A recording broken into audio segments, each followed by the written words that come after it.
Welcome to Coxie's Picks. If you like what you see, don't forget to subscribe. Enjoy. Hello and welcome to Coxie's Picks, and today we're going to be looking at this EDC that I found on eBay. It shares a lot of similarities with Oscar Delta's SAD tool, except it seems to have improved upon it markedly. So let's have a play and see what we can do. Well, the first thing we want to note is that we have got it's a 9.5 centimeter tool, so it's not going to be easy to hide, but it could fit in your wallet. What you do get is a safety pin, and I've demonstrated how useful they are in the past, so what I'll do is we may be using them in a second. But you've got a shim which is 0.25, which means that it will work on most cuffs, but as you notice they haven't gone with the split variety, so you're already limited to non-high security, like for example Yule and ASP Blue. And then if you just gently part this open, you can see it splays, and you've got a 0.25 very thin bypass blade and very thin hook, and you've also got a 0.7 bypass blade and a 0.7 hook. The hook profiles are identical, and the 0.25 is probably a little bit too thin, and as you can see I've bent it a little bit in practice. But there we go, so that's the tools. So cuffs we're going to go against, the first up is what I would call an adult toy. So we're going to set the double lock. These are your cheap unbranded, comes from Taiwan, regularly gets told they are genuine police handcuffs.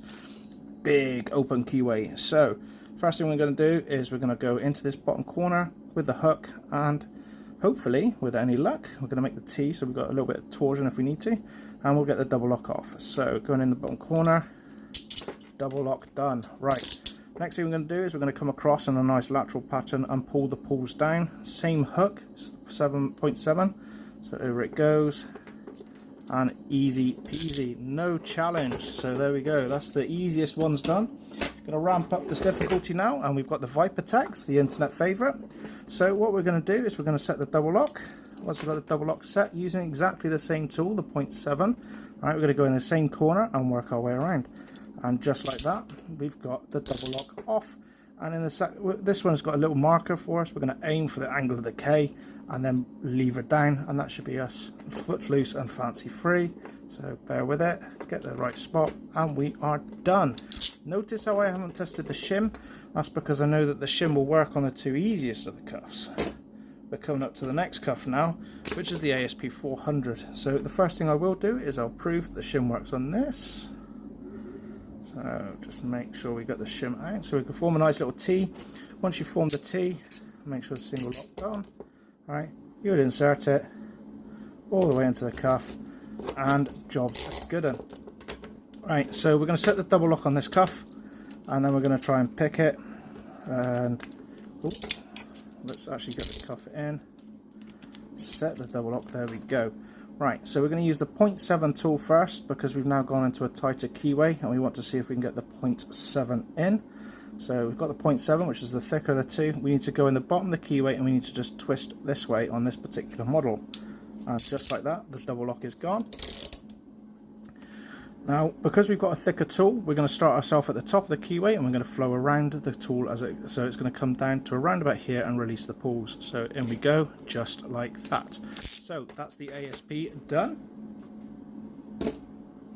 Now we're going to go on to the next mainstay. This is Smith & Wesson. This is the Model 100s, and we will be using the safety pin on this one and just highlight how useful it is.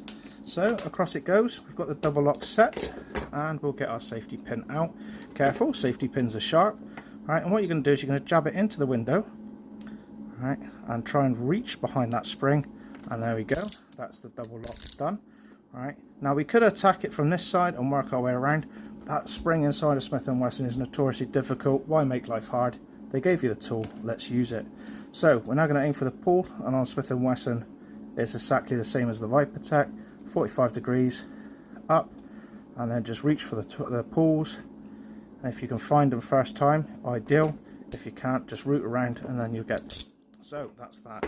Does the shim work on the Smith & Wesson? Well, now we find out. So in it goes, apply a little bit of tension, a little bit of bow manipulation, and yes it does. So that's the Smith & Wesson done. So moving on, we'll go to the more challenging Peerless 750C. I've chosen the 750C because if we can get the 750C done, then we can get any generation of the Peerless done. So we set the double lock. We're going to go and find our thickest tool, which is 0.7. We're going to aim from the bottom and try and get that double lock off. So similar sort of approach that I use with Parker. We're going to go in the back of the keyway, 45 degrees, and just try and slide against the back of that double lock bar. So bear with it whilst we get in, and we are done. Just like that. Now this is where we're going to vary our tool usage up now. So yes, we've been using the 0.7mm hook. We're now going to use the 0.7mm bypass. And the reason being is because I find a straight edge attack on 750s a lot easier than any other form of attack. So you're going to go to the top of the keyway, diagonal, and we are done. And finally, we just want to prove that the shim works. So we're going to go and get that shim, make that lovely T shape. Over we go. Super tight tolerances. And can't seem to get in, so let's try again. And this is where it's going to start coming unstuck. Right, with a lot of force you can get it in, and you don't need to touch the bow because you're forcing down already, but it does shim. So there we are. It was a bit of a squeeze, but we got there in the end. And lastly, I've chosen a rusty pair of hi-hats, triple pull. The reason I've chosen them with the rust on that is because the springs on these are an absolute nightmare, and they're my hardest hi-hats to pick. So I thought, well, if they're hard for me to pick with a natural tool, they'll be hard to pick with this. So to start off with, we're going to get the 0.7mm hook, and once we've got ourselves set up, what we want to do is the same as before. We're going to end up in this corner and we're going to nudge down. So we're going to try and go in at this angle and then walk around, and we've got the double lock off. That's the easy bit. But getting the pulls on this, we've got the option of getting the middle pull if we're really lucky, only the middle pull, and all three will drop, or we need to get all three at the same time. So this could be a combination effort. So the first thing I want to try is I want to try and get the middle one. So we'll either luck in or luck out, so stand by. And I feel like I'm moving two of them, and I felt the bow move a little bit, so we moved two. So that means that we need to get into the back of the cuff and lean to try and capture all of them at the same time. And nope. Nope. Love it when a plan comes together. Come on, you can do this. There we go. Excellent. Right, so next we need to get the shim and check to see if the shim does the do. So over it goes. It did the peerless, which is the tightest tolerance on a modern day handcuff. Right, so I'm going to go in, and there's a bit of debris in the way. Come on. There we go. All right, so that is the EDC tool that I found on eBay. I will be linking to it. I'm not affiliated, but I do like it. It's just a bit big.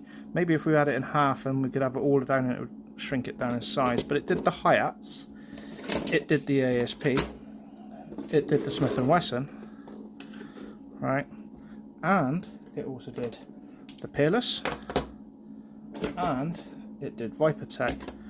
And yeah, of course it did. It did those cheap nasty ones as well. So there we go. Would I recommend it? Yeah, it's a good bit of fun. Would I wear it every day? Probably not. So anyway, thank you very much for watching. Stay safe, and I'll see you in the next video. Goodbye.